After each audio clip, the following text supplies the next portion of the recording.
Guys, hey, what is up? It is Doug, and welcome to another edition of Spooky Villages. And hey, I'm not in the workshop today. I've got a different kind of video for you. This is one I've been chewing on and putting together here for a little bit of time, and I think it's going to be a lot of fun to talk about. I've got 10 themes that I'd really like to see in Halloween villaging that we really don't. Either we don't see very much of it or like none of it. Now, how I've got this list laid out is that lower on the list, I have some of the themes that we actually technically do have some pieces around. We just don't have very much around it. Then as we get higher on the list, there's less and less that you can find actually that's related to it out there. And especially my number one on the list is actually what got me to put this list together in the first place. It's a theme I wanted to talk about that we don't really see any of. And a quick note before we get into the actual countdown here, I still have some Halloween Village scene setters, the village backgrounds, on spookyvillages.com for sale. I have them on clearance, so go check them out on spookyvillages.com if you'd be interested in one. I don't have that many left. Starting off at number 10, guys, Post-Apocalyptic. And what I'm meaning by this is your, like the Fallout video game series, kind of like a nuclear, disaster to where you have zombies, basically, like zombies, where the ground has turned toxic.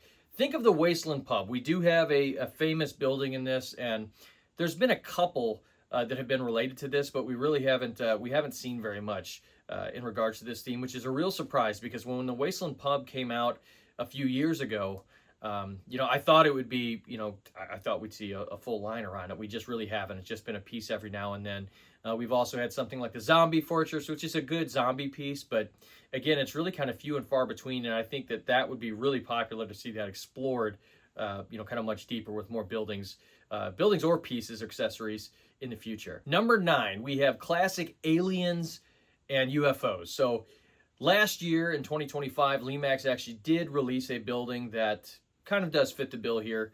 The Air and Space Museum. The thing is, though, there's an alien in it, and it looks like kind of the classic 1950s, kind of the Roswell, New Mexico.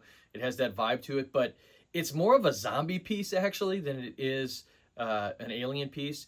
FG Square also released a piece, pretty nice actually. It has a flying saucer outside and very bright lights, but outside of that, we've really just had a few accessories here or there. And this line hasn't really been, or this theme, I should say, hasn't really been explored. It's not a traditional Halloween theme, so I get that. But still, that whole sci-fi classic alien vibe, it's very cool. I know a lot of people have been wanting to see that more. And I think that even if it wasn't explored, super in depth, a few of the ideas on this list, I think, are more of the traditional Halloween fare. I think would probably be a little bit bigger of a hit. But I still think that the aliens and UFOs, if given their proper due, even if just a few buildings or accessories around it, I think it would do pretty well. So number 8, Nautical Horror. This one's a little bit tough to define, but we've also actually had some pieces that kind of work around it, as in we've had pirates in the past from Lemax. We do have some lighthouses every now and then, and even there's been some boats, although most of the boats have been pirate themed. I guess we've even had some aquariums. So the thing is, though, we've not really had any proper, like, true ghost ships or spooky harbors, those sort of things that weren't themed around maybe something else predominantly. We had a few of those pieces. Again, I think of like the Monsters of the Deep, the Department 56, but that still was an attraction. I'm talking about more of like sea monsters, mermaids, or sirens, things like that, Kraken. You just don't see a lot of that. I suppose out of everything that's on this list, maybe we've seen the most of things that would kind of work with this, but I still feel like that there's enough to explore here, especially with how popular this one would probably be if they went harder at it.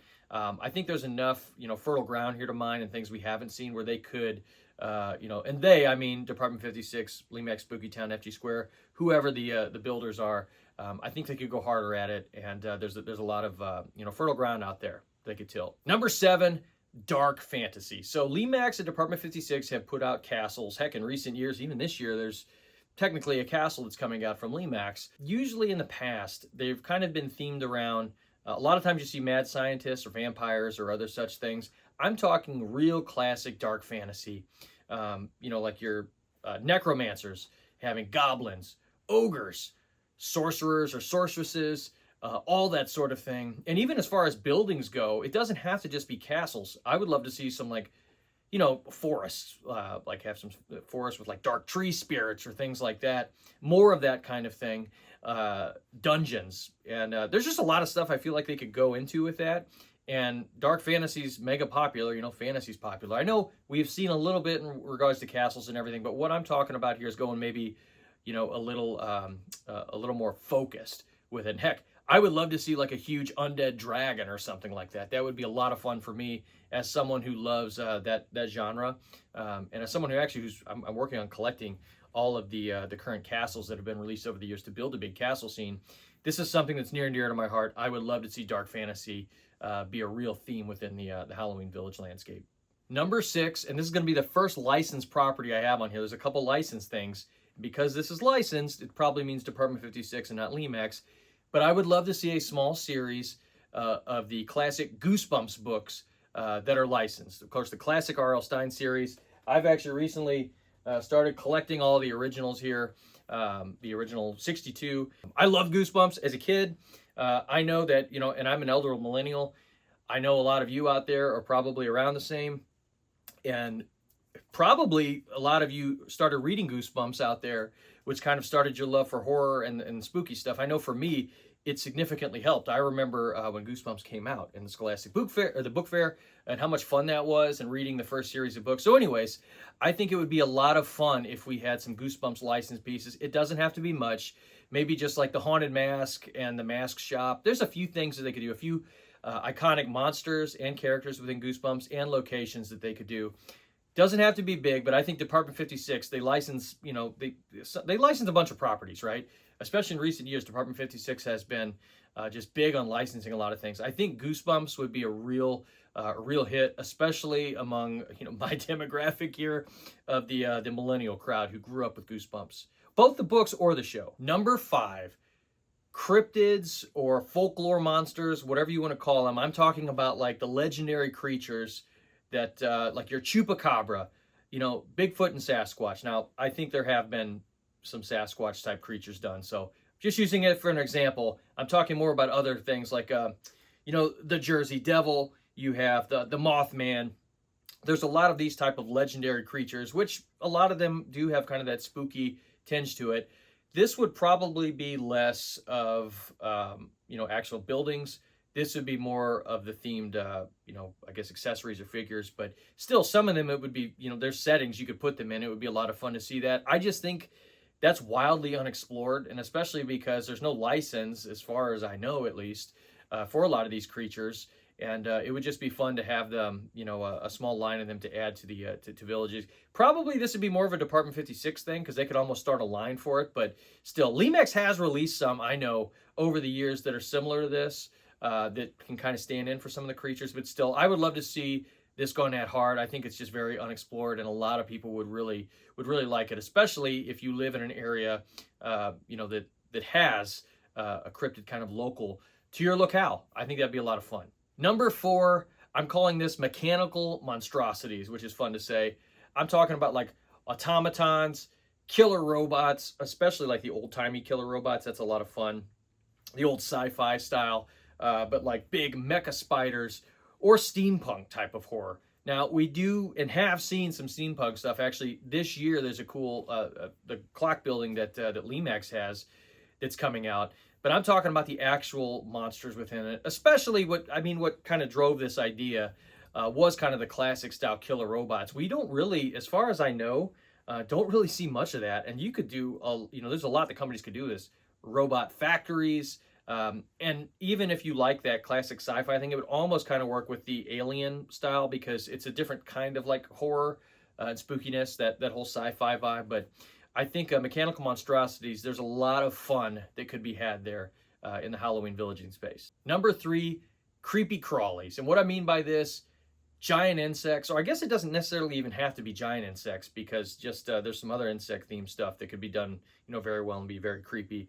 But I'm talking like you have, of course, bugs, but also like snakes, big spiders. We do get some spider stuff every now and then, probably more than any of the other stuff, but every once in a while we see some snakes. There's some snake stuff or some bug stuff, but I mean, go hard at it. There is so much they could do with this. Again, they could do more wood scenes with this. You could have kind of a forest set that has some of the monsters there, or this would really kind of go hand in hand with a swamp. That's how I view it. You know, you have like a swamp scene, which there are some great buildings coming out in the swamp scene, especially this year. But I think of like big mutated insects. So also like that, it can be kind of a mutant vibe. And, you know, even to tie this into more traditional fare, there could easily be some mad scientist labs or something like that, where, you know, someone is mutating bugs specifically, or going at, you know, giant cockroaches, that sort of thing. That just inherently sounds very creepy. Giant cockroaches, things like that. That's something that just the thought of it scares me. I mean, the old classic movie, Them, with the giant ants, all of that stuff, man. It's just, it gives me the heebie-jeebies, and I think that'd be an awesome theme to like really explore for Halloween Villages. Number 2, and this is a big one, licensed slashers. This is insane to me that for all the licensed stuff, and I should say this is probably more Department 56, but because they do the license pieces, but I do want to rope Lemax in here too in part of this discussion. But I am shocked that we do not have things like the Halloween House, or you know, licensed Nightmare on Elm Street things, Camp Crystal Lake, or even more modern fare like Scream. There's just so much, like the slasher genre, there's so many characters and monsters that are iconic within it, and even locations, and it seems like it would just be a slam dunk for Halloween Villaging, and yet we don't really get it. Now, Department 56 has done some things recently where they're getting into some of it, but I'm talking like the big boys. Again, I view like Friday the 13th, Nightmare on Elm Street, Halloween, many of the classics like that. It's shocking to me. And I don't really do the licensed stuff just in general and with my Halloween Villaging, but if I could get like, you know, the House on Elm Street, right, with Freddy Krueger, I would totally get that. Or even I could just buy Freddy Krueger, for an example. I would love to have a figurine like that. I don't know all how the licensing stuff works, but I think that would be, you know, a pretty big hit. And as far as like, you know, just slasher pieces in general, Lemax used to do them more often. It's just surprising to me that this theme isn't done more, the unlicensed ones, just because of how, you know, part of pop culture the slasher film always is. I mean, pretty much as long as I've been alive, slashers have been popular. They go through, you know, ebbs and flows of popularity, but still, they're always popular. So that's something every year I am shocked to find out that there is not a licensed one in particular, that there's no licensed slasher, like famous slasher stuff that's come out. Again, Department 56 has been licensing some properties that are around that, but I'm talking the big boys. Number 1, guys, Lovecraftian, Eldritch, cosmic horrors, that type of thing. I'm just shocked we don't see this in Halloween Villaging, hardly at all, for various reasons. You know, I'm talking like big tentacle monsters or big cosmic beings. You can kind of get really crazy. A designer could get really wild with some crazy, spooky monstrosity, and it'd be ripe for lights and all sorts of things like that, or effects, fogging. It would just be a lot of fun. I would love to see what, you know, what either company, in particular, probably Lemax, because I would imagine this being a little bit crazier of a theme. I'm just, I'm shocked that we don't see more of it, especially because it would work in other themes too. It doesn't have to be its own thing.